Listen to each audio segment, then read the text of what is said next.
RCV Notícias. 13 horas em Cabo Verde. Vamos ao Jornal da Tarde. Primeiro vamos conferir os títulos. O veto presidencial ao PCFR do pessoal docente serviu para atrasar a entrada em vigor do diploma e não trouxe alterações substanciais, diz o chefe do governo ao falar ao país hoje de manhã. A PICV reage às declarações do chefe do governo sobre a promulgação do PCFR dos professores. O partido considera que o executivo poderia ter ido mais longe na elaboração do documento. O chefe do Estado-Maior das Forças Armadas mostrou-se hoje apreensivo com o que classifica de fraca adesão dos jovens ao serviço militar obrigatório. Em Portugal, o primeiro-ministro Luís Montenegro defende que era desejável que não houvesse uma perturbação política no país e vai apresentar uma moção de confiança no Parlamento. Foram os títulos. Vamos ao desenvolvimento de estas e outras notícias já a seguir com o jornalista Orlando Lima. Boa tarde.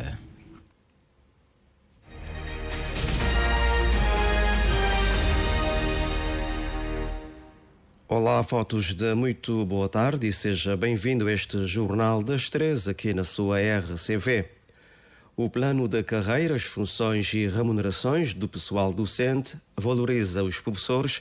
O primeiro-ministro espera que essa valorização traduza na melhoria do sistema educativo cabo-verdiano.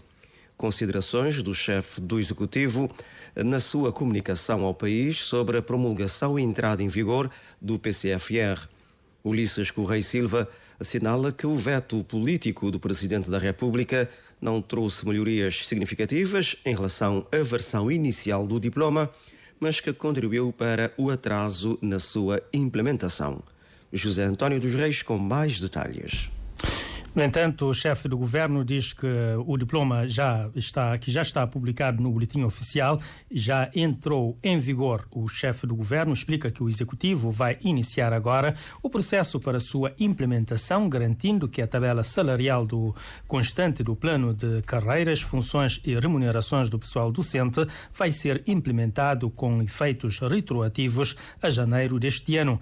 Ulisses Correia Silva rejeita, no entanto, a ideia de que o veto presidencial trouxe alterações significativas ao diploma.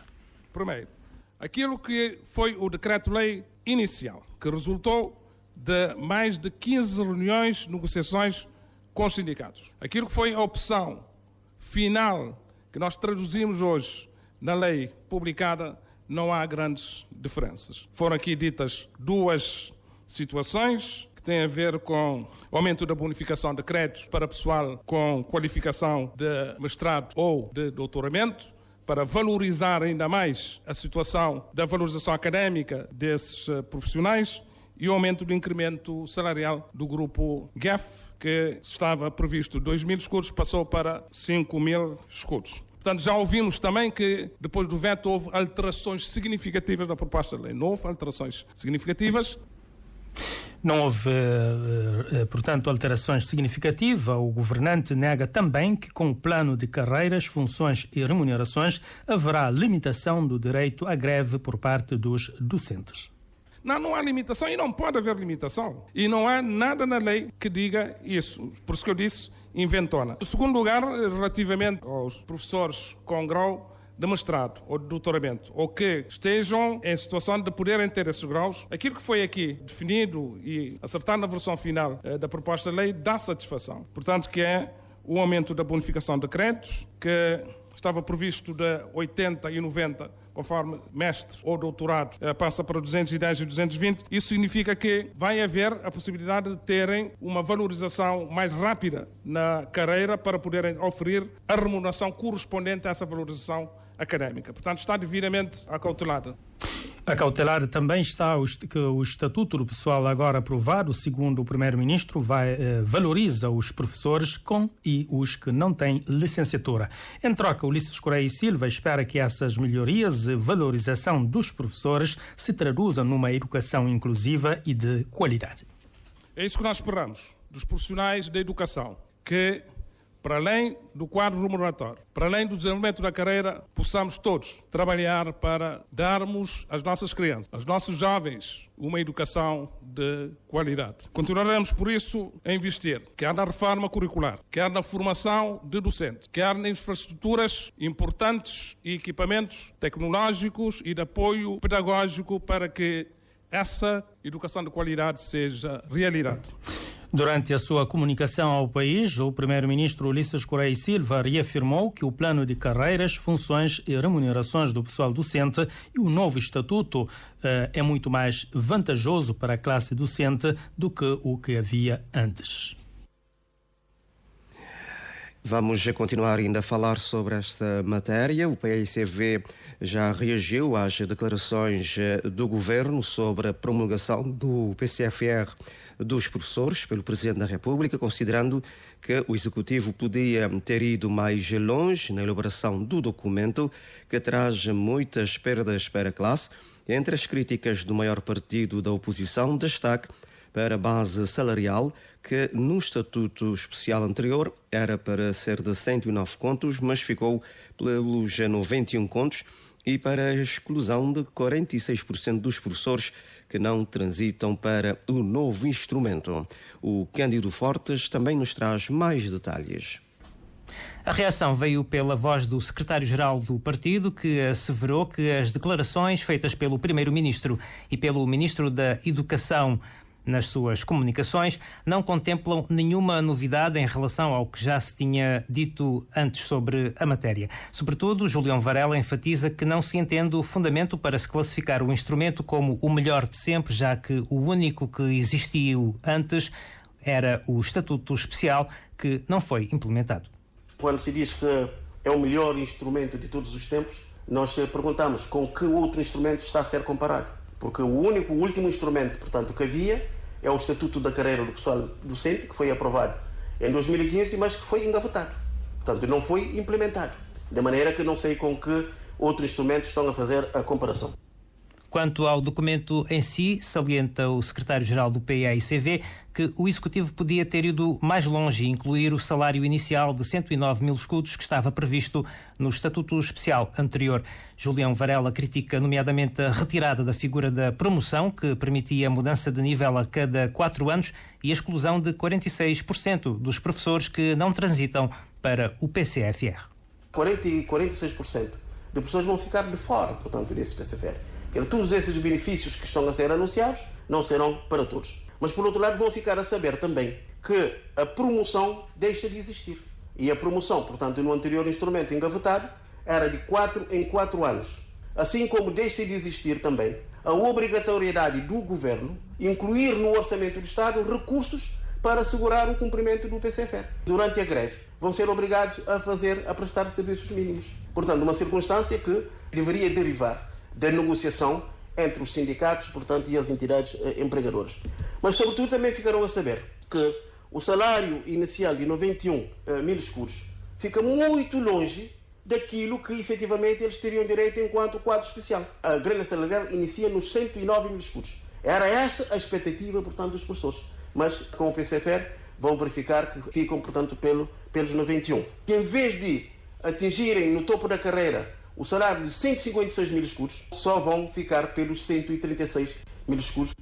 Arremata o secretário-geral do PAICV que os professores poderão agora fazer a sua avaliação e sublinha que os docentes, à semelhança de muitos quadros especiais da administração pública cujo salário base é 79 mil escudos, tinham a expectativa de que o salário inicial deveria ser 109 mil escudos. 13h09 é o Jornal da Tarde. E agora, mudando de assunto, o chefe de Estado-Maior das Forças Armadas mostrou-se hoje apreensivo com o que classifica de fraca adesão dos jovens ao serviço militar obrigatório. No dia em que o Conselho Superior de Comandos das Forças Armadas se reúne na Praia, António Duarte apontou este fenómeno como sendo um dos maiores desafios da instituição. Apesar dos avanços, continuamos a enfrentar desafios, sendo um dos mais prementes a baixa adesão dos jovens ao serviço militar obrigatório. com destaque para a ilha de Santiago, que apesar de ser a ilha com mais da metade da população do país, é a que menos tem contribuído com novos recrutas. Neste sentido, aguardamos, como já havia sido mencionado, com alguma expectativa, os resultados do estudo encomendado pelo Governo, que nos permitirá compreender as causas desse fenómeno e propor soluções eficazes para a sua resolução. Uma situação a que o Governo está atento, segundo a Ministra do Estado e da Defesa Nacional, Janine Lelis. Um estudo mandado efetuar para reforçar o serviço militar obrigatório será brevemente socializado. Eu tenho dito que tem-se questionado muito o serviço militar obrigatório, mas a Cabo Verde não resta outra opção senão a continuidade do serviço, só que deve ser uma continuidade reforçada e com um serviço muito mais eficaz e eficiente e que faz com que todos confiem cada vez mais e orgulhem aqueles que nele possam participar. Neste primeiro dia da reunião do Conselho Superior de Comandos das Forças Armadas, a ministra Janine Lelis reiterou a determinação do país em reforçar a capacidade das Forças Armadas para o cumprimento de missões que lhes são constitucionalmente atribuídas. Mas reforçar uma perspectiva e com uma visão estratégica. É uma visão de empoderamento e esse empoderamento, na verdade, traduz naquilo que é a maximização das capacidades das Forças Armadas para o cumprimento dos seus deveres. A reunião do Conselho Superior de Comandos das Forças Armadas decorre hoje e amanhã, sendo uma oportunidade para a instituição castrense avaliar o trabalho desenvolvido em 2024 e perspectivar ações para este ano. Da passagem pela Ilha do Sal, o cidadão Gilson Alves procurou a RTC para reagir a notícias referentes a casos judiciais a seu respeito. Gilson Alves salienta que foi absolvido no crime de tentativa de homicídio e que agora o juiz pretende, de forma arbitrária, fazer o papel de procurador ao indiciá-lo a crimes que não constam do processo. Reportagem do Moisés Évora. Gilson Alves adianta que foi preso preventivamente em 2023, indiciado por crime de tentativa de homicídio. Uma situação complicada no seu entender, e houve uma sentença. Foi absolvido dessa tal acusação é que levamos para a cadeia e que causamos tanto transtorno. E nós não pensávamos que não tinha ganhado, claro, obviamente. Mas, para o nosso espanto, o juiz acabar para condenar-me para crimes que nem sequer a acusação ao Ministério Público pediu, ou seja, de ser livre, espontânea vontade, ele acabar para dizer não, mas a acusação de Mariote, não estou metido a meter ali mais crimes, como estou a achar que o Sr. Gilson deve ser condenado, apesar que me foi absolvido do crime de tentativa de homicídio. É isso que nem me parece. Hoje, o meu nome está associado à tentativa de homicídio na Google e ele tem consequências, né? Mas não ganha aquele lá. Gilson Alves acusa o juiz de ter desempenhado o papel de procurador. Procurador que emitiu nem palavra sobre, por exemplo, um crime de armas ou um crime de exercício próprio de direito arbitrário, que é fazer justiça pelas próprias mãos. Procurador, durante o julgamento, que emitiu uma palavra sobre crime de danos, etc. Ou seja, a Procuradoria que abdica para ser condenado sobre esse crime sim, e que crisca para ser condenado sobre esse crime porque é que tem poder de acusar. E tive chance de manifestar para o juiz que estou como devia ser acusado e condenado por aquele crime lá. Mas o juiz tomara-se um poder quase totalitário. É isso que escandaliza-me, porque não ganham causa. E depois dos resultados saírem na imprensa, fica a parecer que me perdeu uma causa. Mas não ganhou causa. E os crimes dos quais não foi acusado foi o senhor juiz na São Vicente que fazia esse papel de procurador e reescreveu uma nova acusação. Acrescenta Gilson Alves que o advogado da suposta vítima fez um pedido de indemnização fora de prazo, algo indeferido. Por isso, salienta estranhar o porquê do juiz ter-lhe condenado agora a pagar uma indemnização. Gilson Alves fala em corrupção na justiça por parte de juízes, procuradores e agentes da polícia científica. Em termos políticos, ele vai no futuro defender a pena de morte em Cabo Verde, abrangendo também todas as autoridades envolvidas naquilo que classifica de corrupção e abusos. Terminou dizendo que é preciso pôr termo à opressão. Este é o Jornal da Tarde aqui na sua rádio de Cabo Verde, quando já são 13 horas e 15 minutos. Continuamos com Moisés Évora na Ilha do Sal, no Sal, onde um indivíduo foi encontrado sem vida na sua residência na cidade dos Pargos. O corpo estava em avançado estado de decomposição. Moisés, boa tarde. Sim, boa tarde para ti, para o auditório da Rádio Pública. Um indivíduo que respondia pelo nome de Manuel Gregório Duarte de Brito, tinha 55 anos, era mais conhecido por Lela de Padade. Ele foi encontrado hoje sem vida na sua residência na cidade de Espargos. Um amigo deu o alerta a familiares que foram à sua residência e encontraram então Lela de Padade já sem vida. Contactamos também o delegado de saúde que esteve no terreno e ele adiantou-nos que ele terá passado mal e que depois, por viver sozinho, também ele faleceu. O corpo foi encontrado hoje, mas José Rui Moreira deixa entender que Lela terá morrido há 3 dias. O corpo, em avançado estado de decomposição, já foi sepultado. Estamos precisamente a chegar agora do cemitério de Pedra de Lume, porque Manuel Gregório Duarte de Brito era irmão, ou é irmão do nosso colega Genísio de Brito e é tio também do nosso colega cameraman Jailson Delgado. As nossas sentidas condolências a esses colegas de trabalho. A continuação de bom trabalho. Bom trabalho, boa tarde, Moisés Évora. As obras do novo Centro de Saúde da Ribeira Grande de Santiago devem arrancar ainda este ano.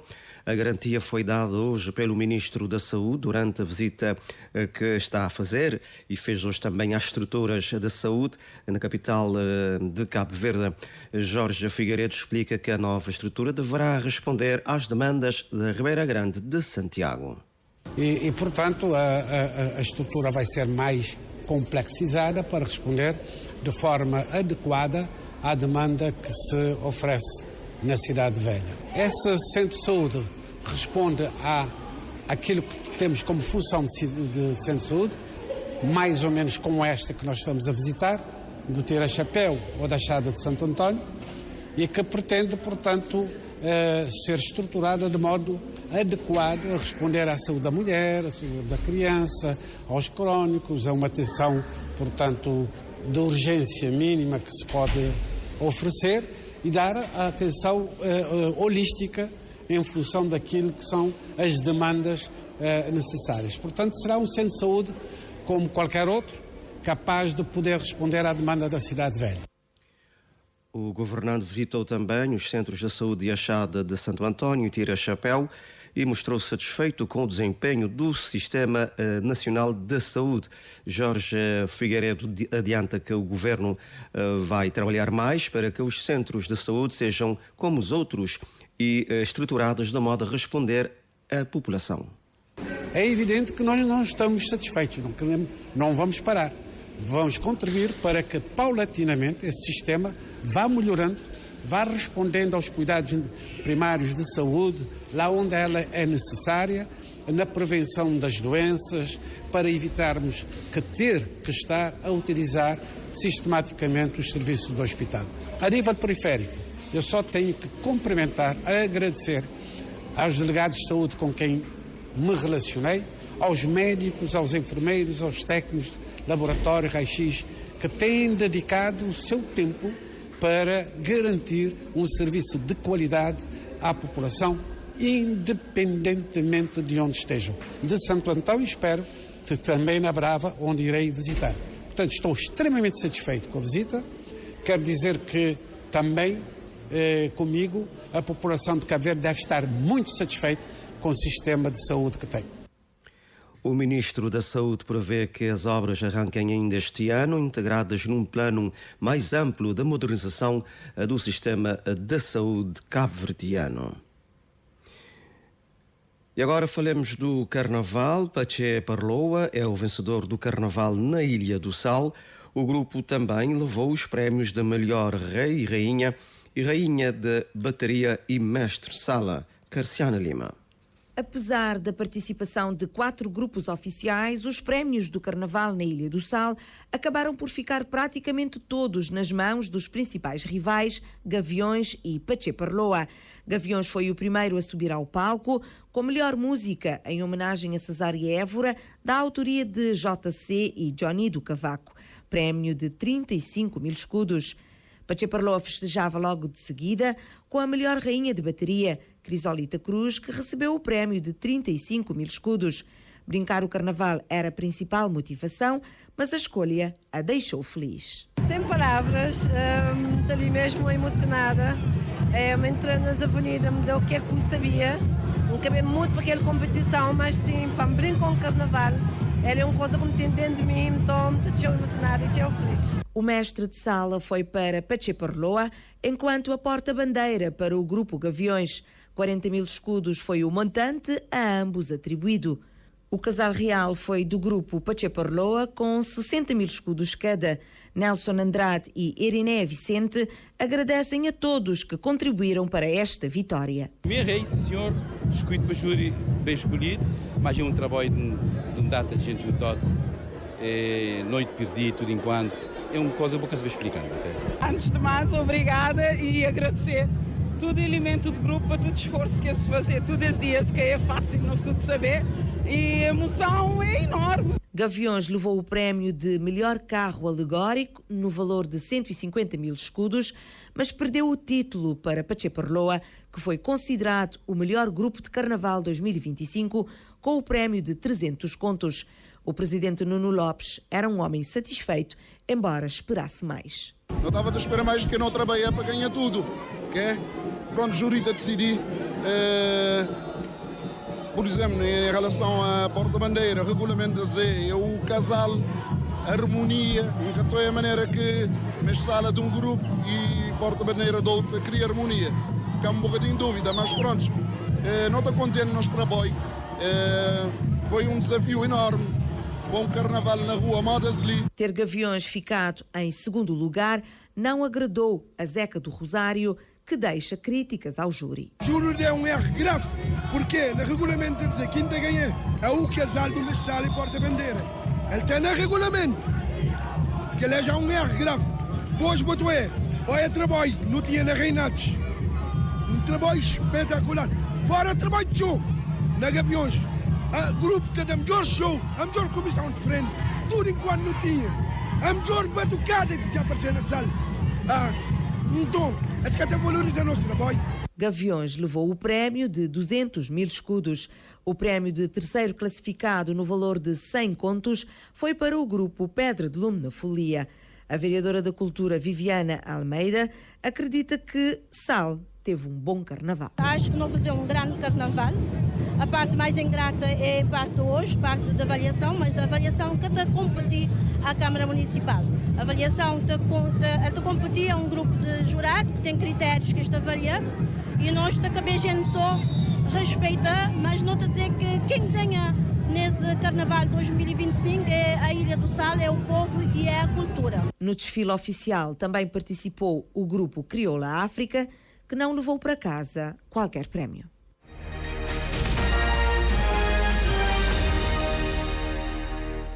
Estamos a finalizar este Jornal das 13. O primeiro-ministro português defendeu hoje que era desejável que não existisse uma perturbação política no país, mas insistiu que o Parlamento tem de esclarecer se tem dúvidas quanto à legitimidade do governo.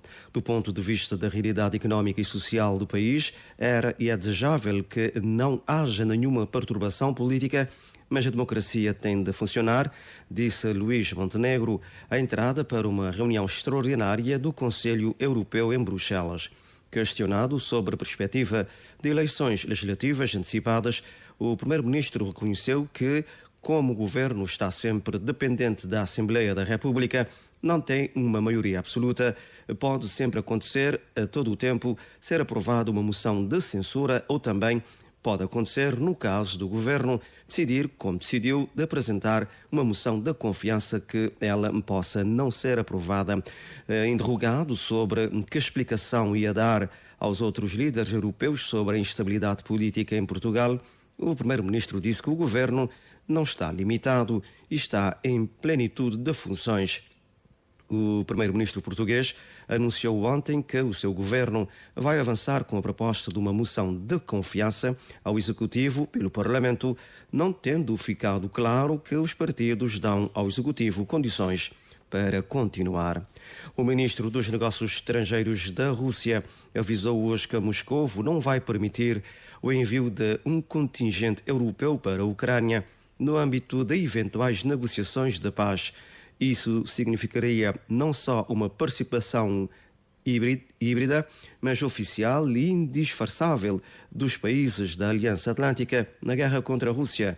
Não podemos permitir que isso aconteça, disse o chefe da diplomacia russa numa conferência de imprensa conjunta com o seu homólogo do Zimbábue. Lavrov afirmou que, independentemente da bandeira que as tropas destacadas na Ucrânia utilizem, são sempre forças da NATO. De acordo com aquele responsável, não há espaço para compromissos sobre a questão do envio de tropas ocidentais para a Ucrânia, considerando que a discussão está a ser conduzida com um objetivo hostil. Ontem, o presidente francês disse que a Europa deve rearmar-se face à ameaça russa e às dúvidas sobre o compromisso dos Estados Unidos com a segurança do continente. O presidente francês reiterou também o plano de enviar tropas europeias para a Ucrânia.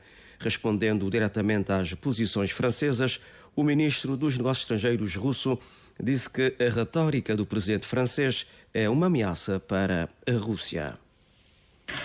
Vamos então recordar os títulos que fizeram este jornal. O veto presidencial ao PCFR do pessoal docente serviu para atrasar a entrada em vigor do diploma e não trouxe alterações substanciais, diz o chefe do governo, que falava ao país nesta manhã. PAICV reage a estas declarações do primeiro-ministro sobre o PCFR do pessoal docente. O partido considera que o executivo podia ter ido mais longe na elaboração do documento. Chefe de Estado-Maior das Forças Armadas mostrou-se hoje apreensivo com o que classifica de fraca adesão dos jovens ao serviço militar obrigatório. Em Portugal, o primeiro-ministro defende que era desejável que não houvesse uma perturbação política no país. A moção de confiança ao governo vai ser apresentada no Parlamento. Boa tarde, fique bem, obrigado pela atenção. Foi assim então o Jornal da Tarde, hoje com a edição e apresentação do jornalista Orlando Lima. A informação volta a estar consigo já às 14 horas com os títulos com a jornalista Ednea Barros. Mais informações em www.rtc.cv e na aplicação RTC Mobile. RCV, o rigor da notícia e o melhor da informação a cada hora.